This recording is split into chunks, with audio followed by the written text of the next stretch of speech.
Hi, my name's Ilma and welcome to my channel. I have been posting Christian blogs for almost 11 years now. Today I'd like to share Psalm 74, 1-9, and here's the Word of God. O God, why do you cast us off forever? Why does your anger smoke against the sheep of your pasture? Remember your congregation which you have purchased of old, which you have redeemed to be the tribe of your heritage. Remember Mount Zion, where you have dwelt. Direct your steps to the perpetual ruins. The enemy has destroyed everything in the sanctuary. Your foes have roared in the midst of your meeting place. They set up their own signs for signs. They were like those who swing axes in the forest of trees, and all its carved wood they broke down with hatchets and hammers.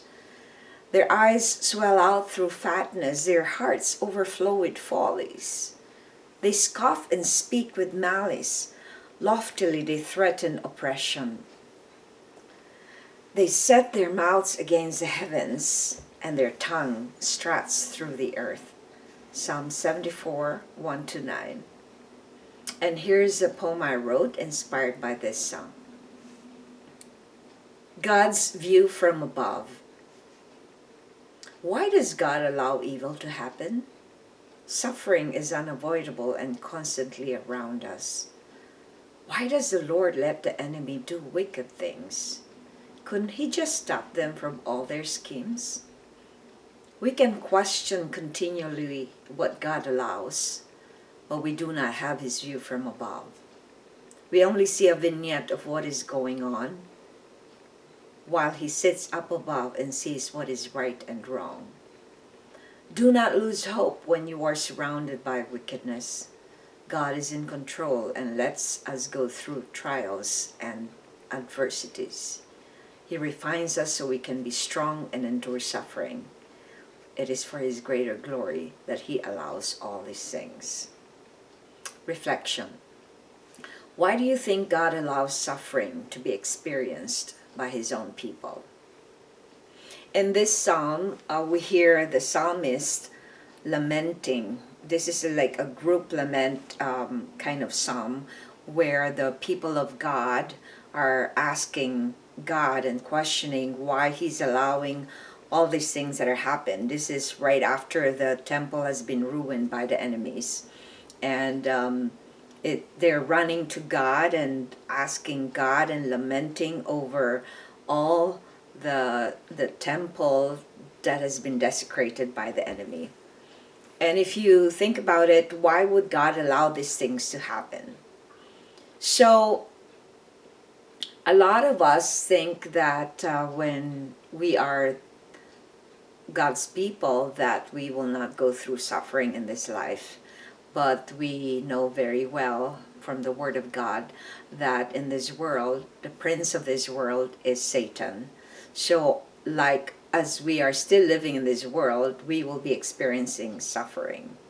And yes, God promises protection for all His people, but sometimes He allows suffering so that we can shine. We can shine for Him. We can endure. We can grow our character. In the book of James, it says, be joyful when you have suffering. Isn't that crazy? The world would think that's a crazy thing to think about.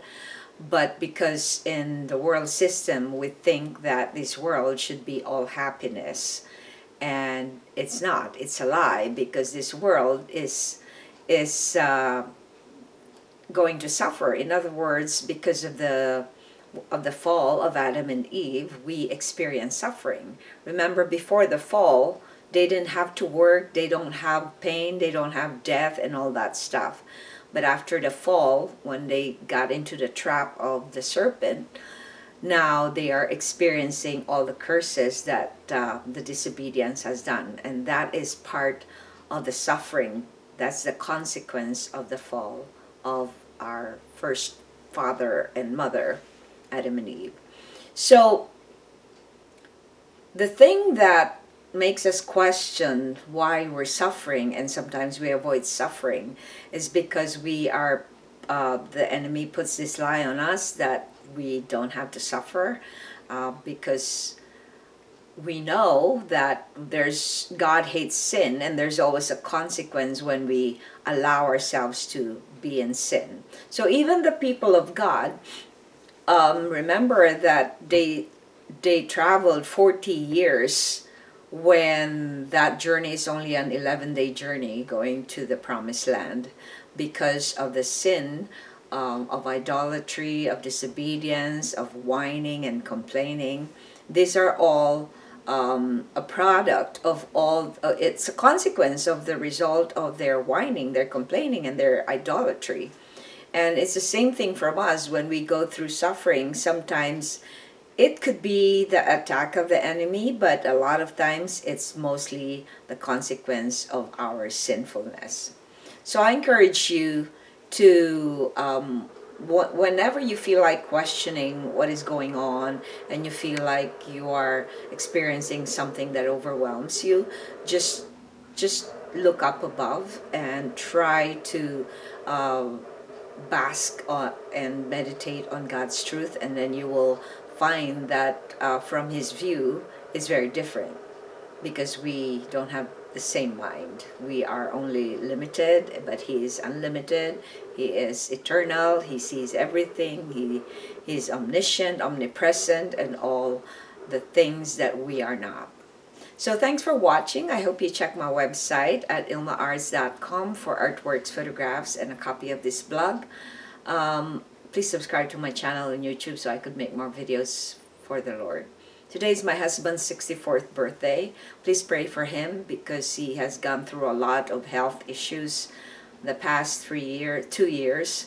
So keep him in your prayers that he will continue to have a good health and have a longer years to live. Thank you.